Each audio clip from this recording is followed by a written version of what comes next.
विरारमध्ये 2 दिवसांपूर्वी 2 मित्रांचा मृत्यू झाल्याची घटना समोर आली होती। त्यानंतर ही आत्महत्या असल्याची चर्चा झाली, पण नंतर त्यातल्याच एकाच्या कुटुंबानं आपल्या मुलाची हत्या झाल्याचा आरोप केला। एका मुलीसोबतच्या प्रेम प्रकरणातल्या वादातून ही हत्या झाल्याचा आरोप कुटुंबानं केला। हे सगळं ऐकून तुम्ही कन्फ्यूज झाला असाल। हो, आम्हीही ही केस समजून घेताना तेवढंच कन्फ्यूज झालो, कारण हे प्रकरणच तेवढं गुंतागुंतीचं आहे। हेच प्रकरण नेमकं काय ते या व्हिडिओतून आपण समजून घेणार आहोत। तारीख 6 ऑक्टोबर, स्थळ विरार। विरारच्या बोळिंज भागात एक निर्माणाधीन इमारत आहे। त्या इमारतीचं नाव आहे गोविंद सुपर हाइट्स। 18 मजल्यांची ही इमारत आहे आणि याच इमारतीच्या खाली या दोन्ही तरुणांचे मृतदेह सापडले।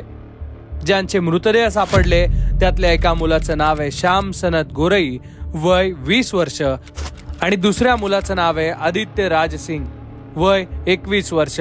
हे दोघंही नाला सोपाऱ्यातले रहिवासी। पालकांना हे प्रकरण कळलं तेव्हा त्यांनी सांगितलं की तिघही मित्र घरून निघाले होते। एका मुलीसोबतच्या प्रेम प्रकरणातून झालेले वाद मिटवण्यासाठी हे तिघही मित्र घरून निघालेले असल्याचं यातल्या एका मुलाच्या वडिलांनी सांगितलंय। सर, हमारे घर पे वो लड़के आए, बोले इनका लड़का आया, बोला कि अब आंटी हम लोग जा रहे हैं नीचे, अभी आ रहे हैं घूम के 10 मिनट में। और एक लड़की के चक्कर में ये सब सारा बवाल हुआ, मुझे ऐसा लगा। बाद में पता चला कि मेरे लड़का बताया कि पापा एक लड़की थी, उससे वो लोग का बीच में झड़प हुआ था। तो बीच में वो इनका लड़का बोला कि चलो भाई हमारा सॉर्ट आउट करवा, दोनों जन बोले दोस्त सॉर्ट आउट करवा दे आदि। तो वो लड़का मेरा बोला चल ठीक है हम करवा दे। एक बार इसके पहले सॉर्ट आउट करवाया था नवरात्रि में। तो अभी ये लोग सॉर्ट आउट कराने के बहाने पता नहीं कैसे भाई का इधर उधर गए, ये लोग इधर आने के बाद इधर ऐसा हो गया कांड। और उनके घर पे लड़की 12 बजे घर पे गई थी उसी दिन जिस दिन मर्डर हुआ। प्रेम प्रकरणातून कुणी तिसऱ्याच एका मित्राने हे सगळं घडून आणल्याचा आरोप पालकांनी केलाय। त्यामुळे पोलिसांसमोरची गुंतागुंत ही कमालीची वाढली आहे। या प्रकरणाची खरी गुंतागुंत ही क्राईम सीनने वाढवली आहे, कारण मुलांचे मृतदेह ही इमारतीपासून जवळपास 18 ते 20 फुटावर आढळलेत आणि इथूनच सगळ्या शंका उपस्थित केल्या गेल्या। या प्रकरणात पालकांनी अनेक प्रश्न उपस्थित केलेत। कंपाऊंड असलेल्या या इमारतीमध्ये मुलांनी प्रवेश कसा केला? सुरक्षा रक्षक असतील तर त्यांच्यापासून लपून हे मुलं आत कसे गेले? नाला सोपाऱ्यातले हे तरुण विरारमध्ये कशाला गेले? बिल्डिंग वरून उडी मारली असेल तर मृतदेह हे 18 ते 20 फूट दूर कसे गेले? असे अनेक प्रश्न सध्या या प्रकरणात उपस्थित होत आहेत आणि अशातच पोलिसांचा तपासही सुरू होता। पोलिसांना तपास करत असतानाच आदित्य राज सिंगच्या घरी एक सुसाइड नोट सापडली।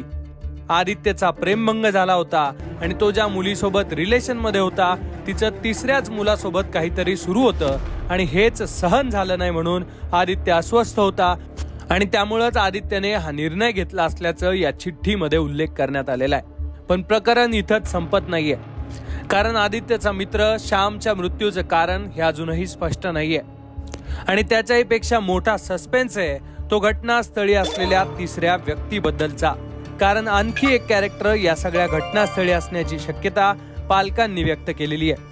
पण या प्रकरणात पोलीस नेमकं काय म्हणालेत ते आधी ऐकूयात। हे बघा, सुरुवातीला जे आहे आम्ही सर्व बाजूनी सर्व अँगलनी याचा तपास करत आहे।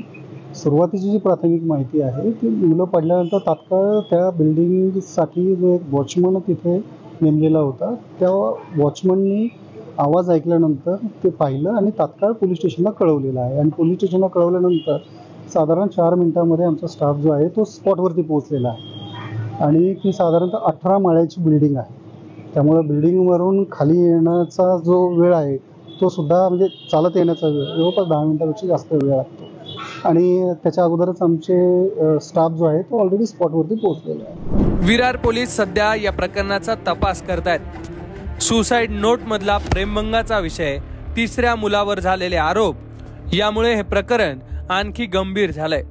त्यामुळे या प्रकरणात नेमकी आत्महत्या कुणी केली, हत्या कुणाची झाली आणि ती कुणी केली याची सगळी उत्तरं तो तिसरा माणूसच देऊ शकतो असं पालकांच्या बोलण्यातून दिसतंय।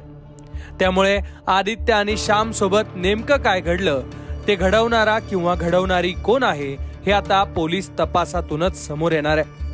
2 तरुणांच्या मृत्यूच्या या खळबळजनक प्रकरणात नेमकं काय काय समोर येणार यावर आपलं लक्ष असणार आहे.